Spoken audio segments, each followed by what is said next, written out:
So I have posted two videos on SNAP and WIC benefits with consideration of the federal shutdown, mainly coming from my own personal experience with both.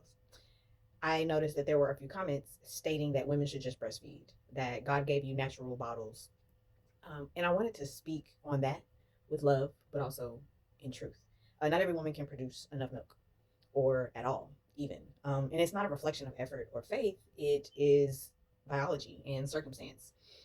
Some of us are recovering from birth trauma, surgeries, high risk pregnancies that can affect milk production. Others simply don't have the luxury of time or the support to build a supply because that takes education, consistent pumping, and many different types of resources depending on your circumstance. So for me, I have the time right now only because I'm on unpaid leave, right? I'm supported by my own amount of savings, which I was allowed to accumulate because I was paying lower rent to my mother versus to a property management or a mortgage.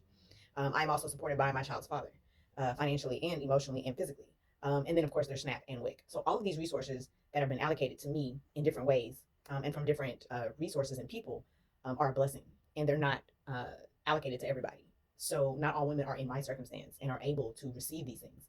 So this assistance allows me to stay home. It also allows me to attend lactation meetings, which I went to for the first time today at Texas Children's Hospital. The first one is free.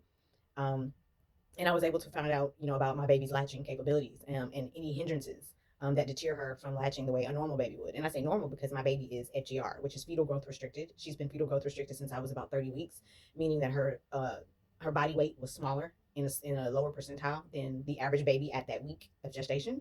Then she's a preemie. She was born at 36 weeks and 6 days, including the FGR. Then she came out with a tongue tie, which means right here, that little thing is very short in her mouth. And so it restricts her movement in her tongue. All of these things are factors that cater to whether she's going to be a candidate for breastfeeding. She's such a strong soldier that I didn't have to use any formula until maybe her second week. She's only in her third. And then I stopped the formula because my breast milk has been producing enough because I've been training and maintaining my supply in my body with education and support.